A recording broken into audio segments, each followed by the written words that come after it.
ஸ்ரீமாத்ரே நமஹா. பங்குனி உத்திரத்தோட சிறப்புகளை பார்க்க போகிறோம். பங்குனி உத்திரம்ங்கிறது ஒரு மிகப்பெரிய நன்னாள்.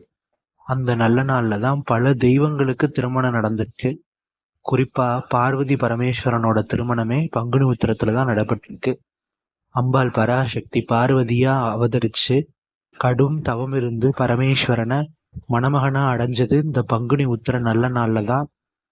அம்பாள் பார்வதி பரமேஸ்வரன் ஒன்று சேர்ந்தது இந்த பங்குனி உத்திரத்தில் தான். அது மட்டும் இல்லை, ஸ்ரீரங்கத்தில் தாயாருக்கும் பெருமாளுக்கும் சேர்த்தி சேவை நடக்கும். 2 பேரும் ஒரு சேர தரிசனம் கொடுக்குற இந்த ஒரு நாளில் மட்டும்தான். அந்த நாளில் அவங்கள தரிசனம் பண்ணுறது மகாபாக்கியம். அது மட்டும் இல்லை, முருகன் தெய்வான கல்யாணம் நடந்தது இந்த பங்குனி உத்திரத்தில் தான். முருகன் தேவசேனையை மனம் முடிச்சது இந்த பங்குனி உத்திர நல்ல நாளில் தான். அது மட்டும் இல்லை, நிறைய தெய்வங்களோட திருமணம் இந்த பங்குனி உத்திரத்தில் நடந்திருக்கு. அதனால இது ஒரு புண்ணியமான நாள். இந்த நாளில் விரதம் இருந்து வழிபாடு பண்ணுற அத்தனை பேருக்கும் சகல சௌபாக்கியங்களும் கிடைக்கும். எல்லா பாவங்களும் தீர்ந்து தெய்வங்களோட அனுகிரகம் கிடைக்கும். ஸ்ரீமாத்ரே நமஹா.